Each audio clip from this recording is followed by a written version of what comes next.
श्री राम पंचसप्ततितमः सर्ग।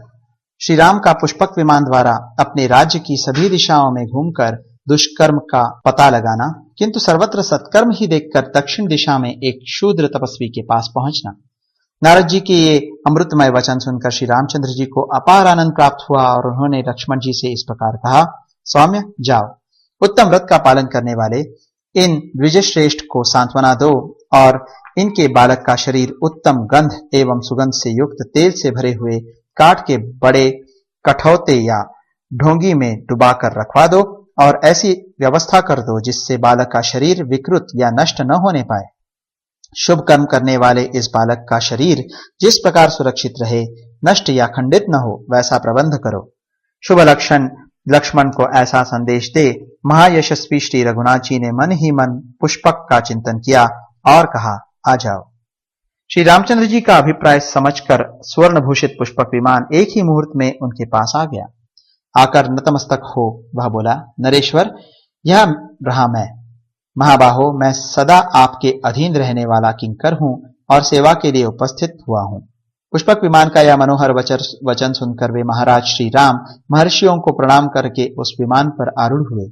उन्होंने धनुष बाणों से भरे हुए 2 तरकस और एक चमचमाती हुई तलवार हाथ में ले ली और लक्ष्मण तथा भरत इन दोनों भाइयों को नगर की रक्षा में नियुक्त करके वहां से प्रस्थान किया।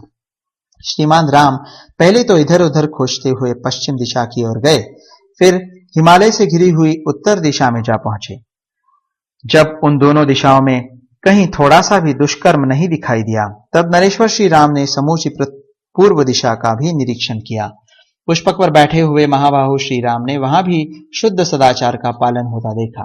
वह दिशा भी दर्पण के समान निर्मल दिखाई दी। तब राजर्षि नंदन रघुनाथ जी दक्षिण दिशा की ओर गए। वहां शैवल पर्वत के उत्तर भाग में उन्हें एक महान सरोवर दिखाई दिया। उस सरोवर के तट पर एक तपस्वी बड़ी भारी तपस्या कर रहा था। वह नीचे को मुंह किए लटका हुआ था। रघुकुल नंदन श्री राम ने उसे देखा। देखकर राजा श्री रघुनाथ जी उग्र तपस्या करते हुए उस तपस्वी के पास आए और बोले, उत्तम व्रत का पालन करने वाले तापस, तुम धन्य हो। तपस्या में बढ़े चढ़े सुदृढ़ पराक्रमी पुरुष, तुम किस जाति में उत्पन्न हुए हो? मैं दशरथ कुमार राम तुम्हारा परिचय जानने के कौतूहल से ये बातें पूछ रहा हूं। तुम्हें किस वस्तु को पाने की इच्छा है? तपस्या द्वारा संतुष्ट हुए इष्ट देवता से वर के रूप में तुम क्या पाना चाहते हो? स्वर्ग या दूसरी कोई वस्तु? कौन सा ऐसा पदार्थ है जिसके लिए तुम ऐसी कठोर तपस्या करते हो जो दूसरों के लिए दुष्कर है? तापस, जिस वस्तु के लिए तुम तपस्या में लगे हुए हो उसे मैं सुनना चाहता हूं।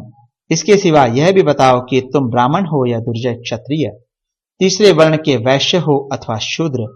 तुम्हारा भला हो, ठीक ठीक बताना।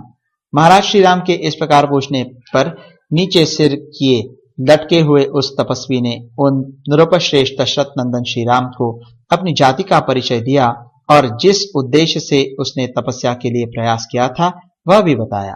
इस प्रकार श्री वाल्मीकि निर्मित आर्ष रामायण आदि काव्य के उत्तरकांड में 75वां सर्ग पूरा हुआ।